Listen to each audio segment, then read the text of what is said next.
Hello friends, welcome back to N square classes. मैं हूं नवीन यादव और आज हम डिस्कस करने वाले हैं फंक्शन चैप्टर का लेक्चर नंबर 8। इससे पहले 7 लेक्चर हम फंक्शन के ऑलरेडी कंप्लीट कर चुके हैं। लास्ट लेक्चर में हम डिस्कस कर रहे थे टाइप्स ऑफ फंक्शन के बारे में। आज उसी से रिलेटेड कुछ एग्जाम्पल्स करेंगे, यानी कल जो हमने थ्योरेटिकल पोर्शन समझा था उस पर कुछ वर्क करेंगे आगे और जानेंगे कि क्वेश्चंस अगर आएंगे तो उनके साथ हम कैसे डील करेंगे। यानी कल जो हमने कुछ नोट्स लिखे थे भाई, क्वेश्चन को देखने के बाद हम कैसे बहुत जल्दी ये बता पाएंगे कि ये फंक्शन 1 है या नहीं है, उनको आज अप्लाई करके देखते हैं क्वेश्चंस में। ठीक है, वीडियो अच्छी लगे तो लाइक, शेयर और कमेंट करना मत भूलिएगा। ठीक है, चलिए स्टार्ट करते हैं। आज ये 5 क्वेश्चंस हम डिस्कस करेंगे। अगर सबसे पहले बात करें, देखो सबसे पहला ही क्वेश्चन क्या है, फंक्शन है मेरा क्या z to z, क्या है z to z, और गिवन किस टाइप से f of x equal to x square. मुझे बताना है कि ये फंक्शन 1 है या नहीं है और ऑन टू है या नहीं है, दोनों चीज़ें चेक करेंगे। यानी और जो फंक्शन 1 और ऑन टू होता है उसको क्या बोलते हैं, बाइजेक्टिव। यानी हम ये चेक करेंगे कि जो हमारे ये गिवन फंक्शंस हैं सारे के सारे ये बाइजेक्टिव है या नहीं है, क्योंकि 1 और ऑन टू में अपने आप चेक हो जाएंगे। ठीक है, तो सबसे पहले बात करेंगे। देखो फर्स्ट पॉइंट मैंने आपको क्या बताया था कि यहाँ पर फर्स्ट सेट के अंदर अगर नेगेटिव नंबर्स आ जाएं और क्वेश्चन के अंदर क्या हो, इवन हो, पावर क्या हो, इवन हो, तो देखते ही बोल दीजिए कि ये जो फंक्शन है ये 1 तो पक्के से नहीं है, ये 1 पक्के से नहीं है। क्लियर? क्या कहा, z to z। भाई कल हमने यही डिस्कस किया था कि अगर फर्स्ट के अंदर जो ये हमारा फर्स्ट सेट है इसके अंदर कुछ नेगेटिव नंबर्स आ जाएं और यहाँ पर क्या हो, इवन पावर हो, फंक्शन में जो पावर होगी वो कैसी होगी, इवन पावर होगी, तो कुछ नहीं सोचना, आप डायरेक्ट बोल दो कि ये 1 फंक्शन नहीं है, नहीं होगा वो 1 फंक्शन। ठीक है, अगर बात करते हैं ऑन टू फंक्शन के बारे में, किसके बारे में बात करें, ऑन टू के बारे में, तो 1 मिनट के लिए अगर मैं ये कहूँ, यहाँ मैंने -1 लिया, यहाँ मैंने 1 लिया, यहाँ मैंने 2 लिया। ठीक है, अब इसके अंदर भी क्योंकि z to z है, -1 भी होगा, 2 भी होगा, कहीं ना कहीं 1 भी होगा। अब -1 का जब मैंने स्क्वायर किया तब मेरी वैल्यू आई 1 का स्क्वायर किया तब मेरी वैल्यू आई 1। क्या कोई नंबर ऐसा होगा जिसका स्क्वायर करने से मेरे पास -1 आएगा? नहीं आ सकता ना। इसका मतलब कि जो इसकी कोडोमेन है, जो कोडोमेन है, कोडोमेन क्या है इसकी, गिवन है कोडोमेन z है, बट जो रेंज है वो तो कंप्लीट z नहीं आ सकती, रेंज जो है वो तो z नहीं आ सकती। ऑन टू के लिए क्या बताता कि कोडोमेन और रेंज क्या होनी चाहिए, इक्वल होने चाहिए। यहाँ तो क्लियर दिखाई दे रहा है भाई, कोई किसी भी नंबर का स्क्वायर कीजिए आप, यहाँ पर जो -1 है वो कभी नहीं आ सकता। सेम ऐसे यहाँ जो -2 होगा वो भी कभी नहीं आएगा। क्लियर है? यानी 2 और -1 यानी जितने भी ये नेगेटिव के इंटीजर्स होंगे वो ऐसी मदर्स हैं जिनका कोई चाइल्ड नहीं है। इट मीन्स ये कैसा फंक्शन है, ऑन टू भी नहीं है। कैसा, ये ऑन टू भी नहीं है, ये ऑन टू भी नहीं है। हालांकि अगर मुझे सिर्फ और सिर्फ बाइजेक्टिव चेक करना होता तो जैसे ही मैंने 1 को रिजेक्ट किया, जैसे ही मैंने 1 को रिजेक्ट किया कि 1 नहीं है तो वो बाइजेक्टिव भी नहीं है। लेकिन मैं आपको साथ में किसके साथ डील करवाना सिखा रहा हूँ, ऑन टू के साथ। यानी चेक करेंगे 1 मतलब यहाँ पर नेगेटिव नंबर्स थे, स्क्वायर में आया है, 1 तो नहीं हो सकता, उसको तो कैंसिल किया। अब ऑन टू की बात की, भाई यहाँ से यहाँ पर जाने चाहिए, और ऑन टू के केस में क्या होता है कि ये जो सेट था यही एक्चुअल में क्या बननी चाहिए, रेंज बननी चाहिए। यानी यहाँ कोई ऐसा एलिमेंट नहीं होना चाहिए जो इधर के साथ में लिंक ना हो। लेकिन अगर बात करें -1 और -2 की, वो तो कभी भी नहीं आ सकते, क्योंकि यहाँ से जब मैंने कोई नंबर उठाया जैसे ही उसका स्क्वायर किया वो क्या आएगा, हमेशा पॉजिटिव आएगा। क्लियर? यानी ये जो नेगेटिव नंबर्स थे ये ऐसी मदर्स हैं जिनका कोई भी चाइल्ड नहीं है। तो ऐसी सिचुएशन में उसको क्या बताया था कि वो क्या नहीं है, ऑन टू फंक्शन नहीं है। क्लियर? सेम ऐसे ही अगर बात करें सेकंड क्वेश्चन की, सेकंड क्वेश्चन क्या कहता है, real to real and f of x is equal to mod of x। देखो कल भी इस पे ये किया था हमने कुछ वर्क, और मैंने बताया था कि मोड ऑफ x में भी जैसे ही मोड ऑफ x आएगा तो बहुत रेयर चांस है कि वो 1 1 ना हो, लेकिन डिपेंड किस पे करने को कहा था, यहाँ वाली चीज़ पे। अब इसके अंदर बहुत सारे नेगेटिव नंबर्स आ गए, बहुत सारे नेगेटिव नंबर्स आ गए तो कुछ नहीं सोचना, ये जो फंक्शन होगा मॉडुलस फंक्शन, ये भी 1 1 नहीं हो सकता, ये भी 1 1 फंक्शन नहीं हो सकता, क्योंकि जब मैंने माइनस का 1 उठाया, यानी फर्स्ट सेट से जब मैंने -1 उठाया, उसको इसके अंदर रखेंगे तो वैल्यू क्या आएगी 1। जब मैंने यहाँ से 1 उठाया तब वैल्यू क्या आई 1। भाई 2 के लिए सेम इमेज आ गई, 2 बच्चों की एक माँ बन गई, यानी ये क्या हो गया मैनी 1। इसका मतलब 1 1 तो नहीं है, ये कैंसल। भाई 1 1 नहीं है, 1 1 नहीं है तो बाइजेक्टिव भी नहीं है, लेकिन साथ में हम क्या चेक करेंगे कि ये ऑन टू है या नहीं है, ये ऑन टू है या नहीं है। अब अगर आपको कुछ ध्यान हो तो जब हमने ये चैप्टर स्टार्ट किया था मॉडुलस फंक्शन के बारे में हमने डिस्कस किया था, स्पेशल टाइप ऑफ फंक्शन, यानी सम स्पेशल फंक्शंस को डिस्कस किया था। उसमें मैंने आपको क्या बताया था कि जो मॉडुलस फंक्शन होता है उसकी डोमेन तो क्या होती है रियल नंबर, डोमेन तो क्या होती है उसकी रियल नंबर, यानी कोई भी नंबर डाल दीजिए वो आपको आंसर निकाल कर देगा। लेकिन जो रेंज होती है वो क्या होती है हमेशा नॉन नेगेटिव नंबर, यानी रेंज क्या होती है इसकी 0 टू इन्फिनिटी, क्या होती है 0 टू इन्फिनिटी। जबकि अगर मुझे ऑन टू करना है तो मेरा फंक्शन किस पर डिफाइन है, रियल टू रियल। अगर ऑन टू करना है तो ये सेट यानी कोडोमेन और रेंज को क्या होना चाहिए था, इक्वल होना चाहिए था। ये दोनों तो इक्वल है ही नहीं, इसका मतलब ये ऑन टू भी नहीं है, ठीक है, ये ऑन टू भी नहीं है। इसीलिए मैंने आपको जो स्पेशल टाइप ऑफ फंक्शंस थे वो करवाए थे। मैंने आपको ये कहा था कि यहाँ टाइम दीजिए आप, ताकि जब हम क्वेश्चंस करने लगेंगे वहाँ पर आप बड़े जल्दी से निकल जाओगे। अगर ध्यान होगा कि भाई जो मॉडुलस फंक्शन है वो तो नेगेटिव में वैल्यू देता ही नहीं, कभी देता लेता सब कुछ है, देता नहीं है कभी भी नेगेटिव में वैल्यू। तो डोमेन क्या है, उसकी रेंज क्या रहेगी 0 से इन्फिनिटी। जबकि इसने कोडोमेन की बात की है कि कोडोमेन क्या है रियल नंबर है, तो वो तो मैच नहीं हुए ना, कोडोमेन और रेंज इक्वल नहीं हुए। अगर कोडोमेन और रेंज इक्वल नहीं हुए तो फंक्शन ऑन टू भी नहीं हो सकता, ठीक है, क्लियर ये चीज़ें। एक और चीज़ सुनिए बच्चे, इसके बाद इस लेक्चर के बाद हमारा एक ही टॉपिक बचेगा कंपोजिशन ऑफ फंक्शन, ठीक है। लेकिन इस चैप्टर से रिलेटेड कुछ एमसीक्यूज क्वेश्चंस को मैं अपने टेलीग्राम चैनल पर डाल चुका हूँ।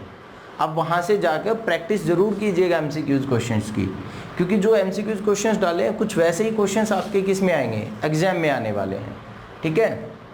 और टेलीग्राम का लिंक आपको वीडियो के डिस्क्रिप्शन बॉक्स में मिल जाएगा। और किसी को वैसे ही पर्टिकुलर प्रॉब्लम है भाई किसी क्वेश्चन को लेकर या किसी टॉपिक को लेकर, तो वो मेरे पास व्हाट्सअप कर सकता है अपना डाउट, और व्हाट्सअप नंबर भी टेलीग्राम के अंदर गिवन है, यानी ग्रुप है उसमें डाल देंगे, वहाँ से क्वेश्चन डाउट मेरे पास आ जाएंगे, ठीक है। तो डेफिनेटली उनके साथ भी डील कर लेंगे हम। नेक्स्ट क्या है, फंक्शन क्या है, रियल टू रियल डिफाइन है, f of x is equal to cos of x. अब ट्रिग्नोमेट्री फंक्शन है कोस एक्स, कोस एक्स अगर पूरे इंटरवल की बात करें तो कोस एक्स यहाँ भी डिफाइन होता है, यहाँ भी डिफाइन होता है, यहाँ भी होता है, यहाँ भी होता है, यहाँ भी होता है, यानी पूरे 360 पर डिफाइन होता है। उसके बाद रिपीटेशन स्टार्ट हो जाती है। इसका मतलब कोस को कोई फर्क नहीं पड़ता कि यहाँ से एक्स क्या आ रहा है, कोस को कोई फर्क नहीं पड़ता, यानी कोस के लिए डोमेन तो क्या है रियल नंबर, ठीक है। अच्छा, क्योंकि 360 के बाद, वैसे तो 360 से पहले ये रिपीटेड वैल्यू दे देता है, फिर भी अगर बात करें तो 0 वापस टर्न करके जाएंगे तो ये क्या बनेगा 2 पाई। अब सीधी सी बात है कि यहाँ से आए यहाँ तक गए, इसके बाद तो वापस से कोस रिपीट होना स्टार्ट हो जाता है।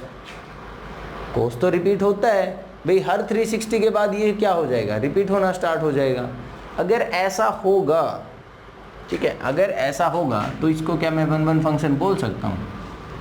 1 1 फंक्शन का केस तो वैसे ही रिजेक्ट हो गया कि कोस एक्स 1 1 फंक्शन होता ही नहीं है, 1 1 नहीं है तो बाइजेक्टिव भी नहीं हो सकता। लेकिन साथ में किसको चेक करेंगे, ऑन टू को।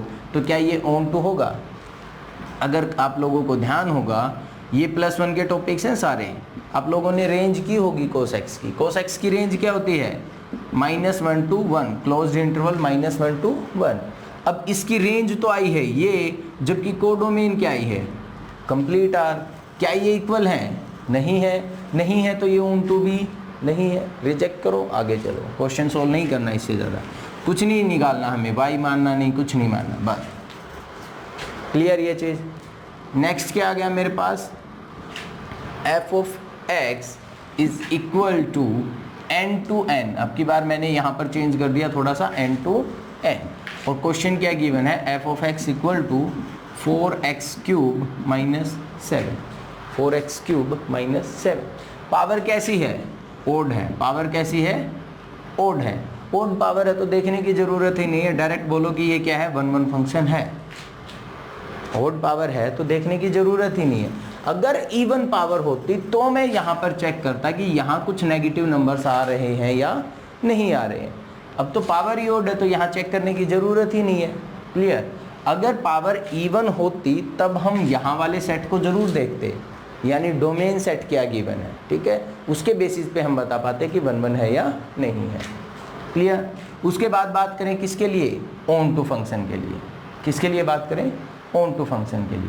अब 1 मिनट के लिए सोच कर देखिए, ऑन टू फंक्शन में क्या बताया गया है कि जो कोडोमेन है वो किसके इक्वल होनी चाहिए, रेंज के इक्वल होनी चाहिए। इतनी सी बात है, कोडोमेन रेंज के इक्वल होनी चाहिए। अगर मैंने x को 1 पुट कर दिया, जस्ट सपोज मैंने x को यहाँ से x की वैल्यू 1 ली और वो इसके अंदर यूज की, तो इसकी वैल्यू क्या आएगी, -3। क्या आएगी, -3। क्या -3 साइन के अंदर आ रहा है, नहीं आ रहा ना, तो कैसा है, कट कर दो, ऑन टू तो है ही नहीं। ऑन टू क्या, क्योंकि ये एक्चुअल में ये क्वेश्चन मैंने खुद ने चेंज किया, बुक में नहीं है। ये क्वेश्चन क्या था, R to R, एक्चुअल में तो ये N to N पे बन ही नहीं सकता। अगर यहाँ पे सही से बात करें तो N to N पे ये बन ही नहीं सकता। क्यों, क्योंकि जब हम इसको राइट करते हैं तो जो ये वैल्यू आती है ना सोल्व होने के बाद, सोल्व होने के बाद जो वैल्यू आती है वो पक्के से कोडोमेन की होती है, जबकि N पर तो बात ही नहीं है, ठीक है। यानी कि इसको हटाकर अब क्वेश्चन को थोड़ा सा वापस चेंज करें हम, जस्ट सपोज कि मैंने ऐसे कर दिया, natural number two real number, natural number two real number, तो क्या अब ये ऑन टू होगा, सोचिए क्या ये ऑन टू होगा। इसकी ज़्यादा से ज़्यादा वैल्यू नेगेटिव में कितनी जा सकती है, अगर मैं इसकी रेंज की बात करूं तो, इसकी बात करें तो ज़्यादा से ज़्यादा कितनी नेगेटिव जा सकती है, क्योंकि n तो हमेशा क्या आएगा, 1 2 3 ऐसे, यानी 1 भी पुट करेंगे तो क्या आएगी, -3, क्लियर।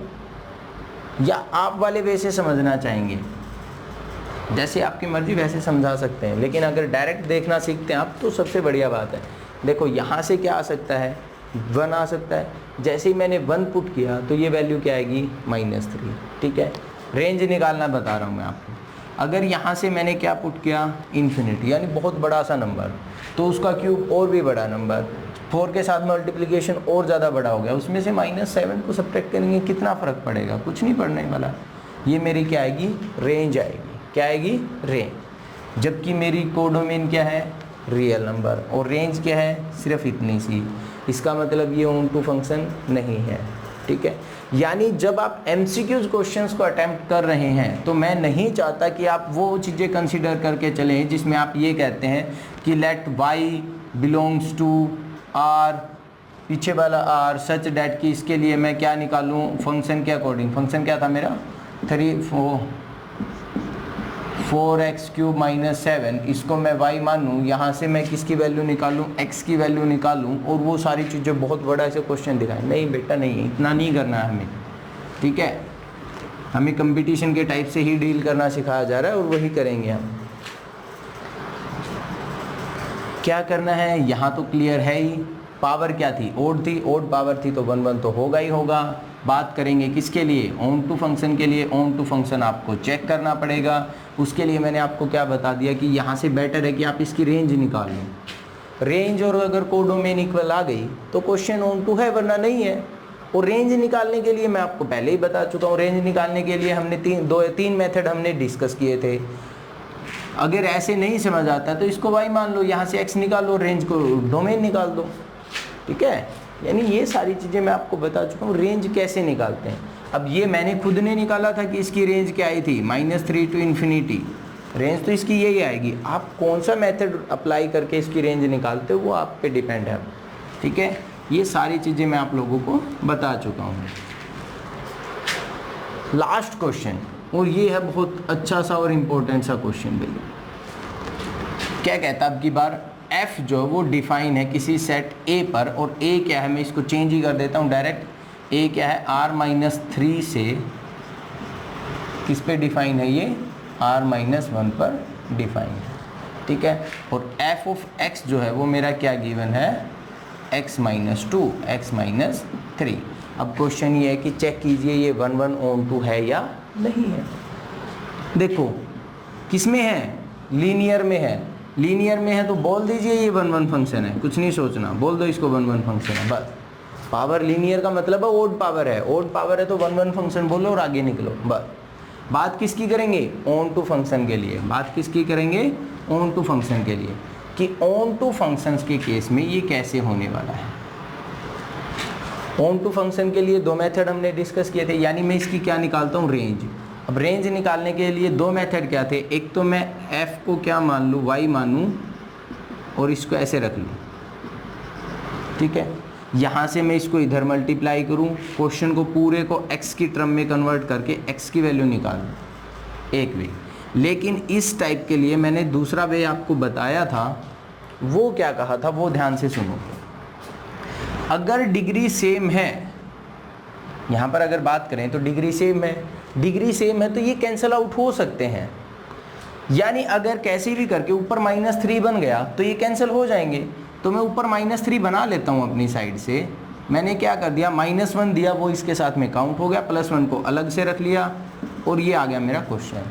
एक बार पहली दो टर्म के नीचे और एक बार लास्ट के नीचे। यानी इसको कैसे रख सकते हैं, x-3 + 1/x-3।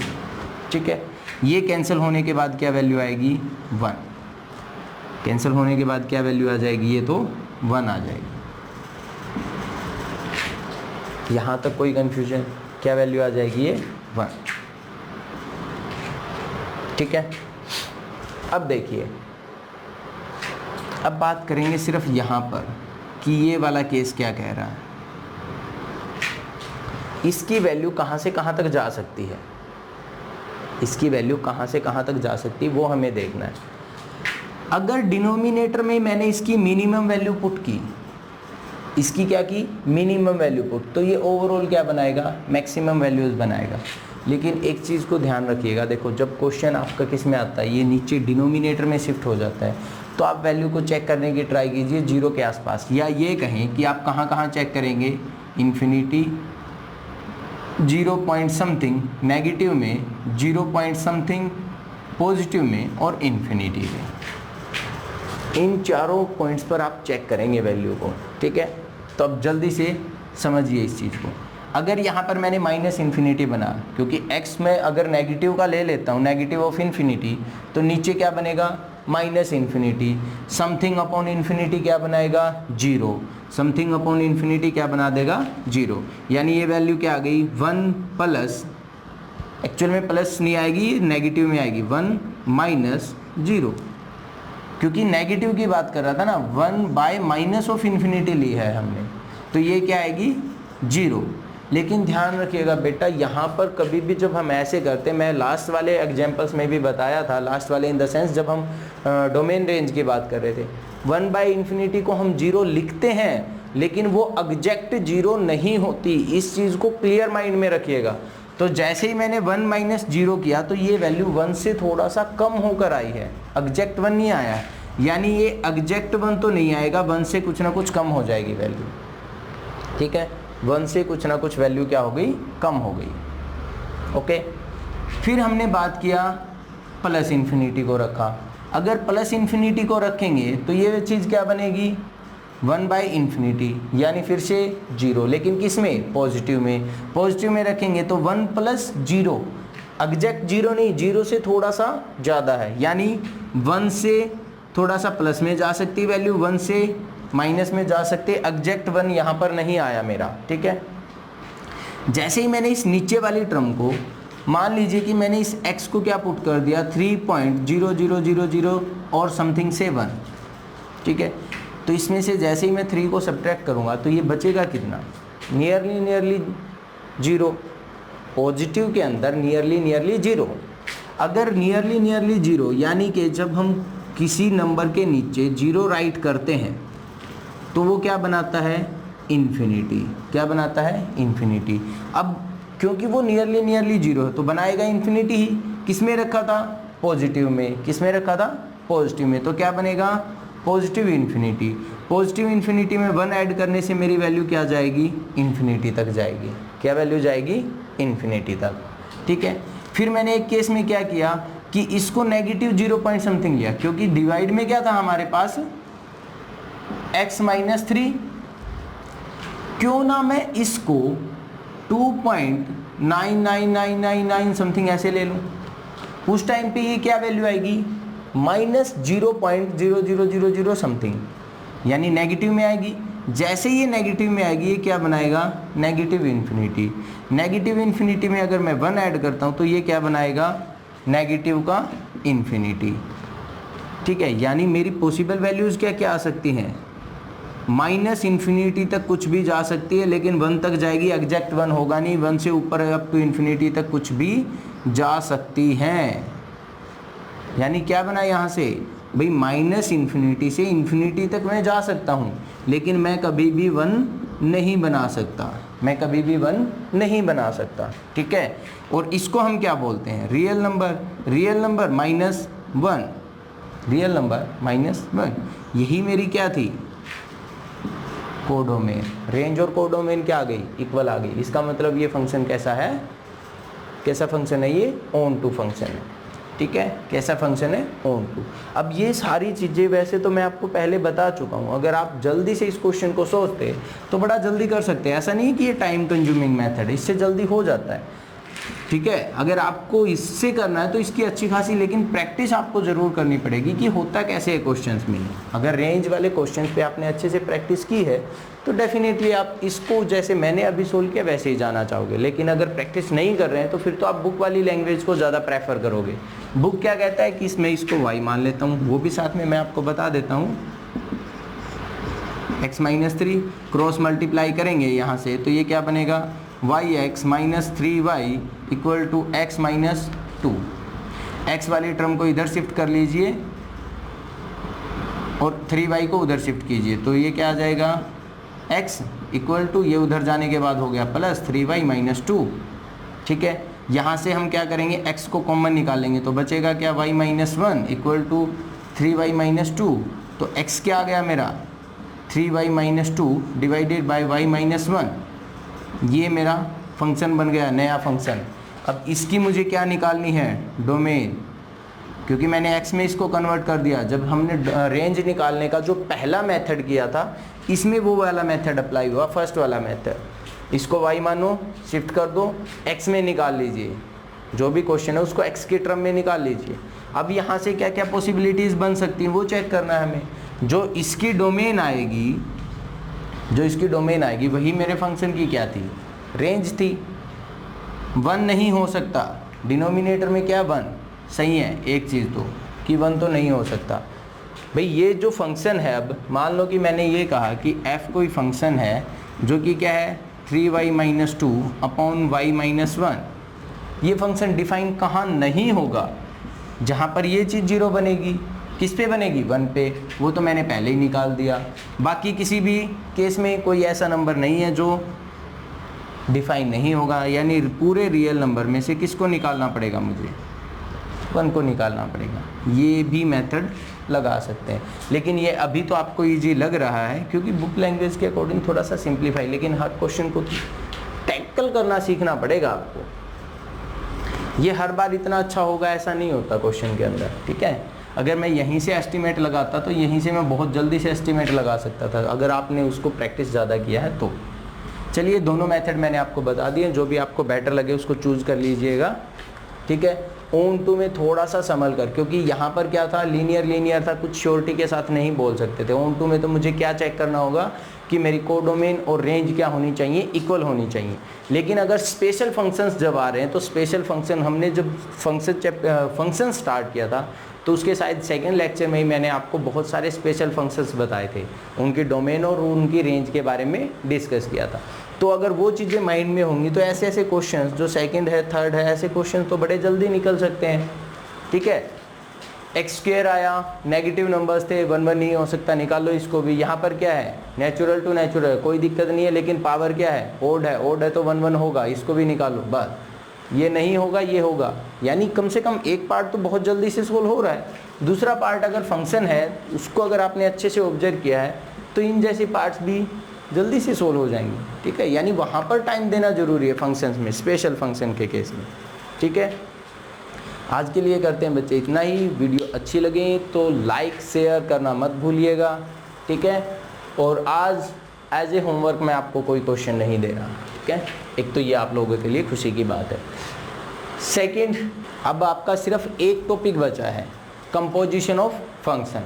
उसके बाद वैसे आपकी बुक में इन्वर्स फंक्शन भी है और बाइनरी ऑपरेशंस भी हैं, 2 टॉपिक और हैं। उसके बाद इन्वर्स फंक्शन और बाइनरी ऑपरेशन दोनों इस बार आपके सिलेबस में नहीं है, तो आपको सिर्फ एक ही टॉपिक करना रहता है, हमारा composition of function. Next lecture में उसको भी कंप्लीट कर देंगे। ठीक है, उसके बाद ही हमारा चैप्टर कंप्लीट हो जाएगा। देन इसके बाद आप कौन सा चैप्टर स्टार्ट करना चाहेंगे वो भी आप मुझे कमेंट करके बताएंगे। ठीक है, अदरवाइज मैं स्टार्ट करने की सोच रहा हूँ बच्चे 5th chapter, limit and continuity. Okay, और ट्राई करेंगे कि इस संडे को लाइव क्लास लें लिमिट के लिए। क्लियर, लिमिट, कॉन्टिन्यूटी, डिफरेंशिएबिलिटी पे। ओके, तो आज के लिए इतना ही। वीडियो अच्छी लगी हो तो प्लीज़ लाइक शेयर और कमेंट करना मत भूलिएगा। ठीक है, ओके, बाय, जय हिंद।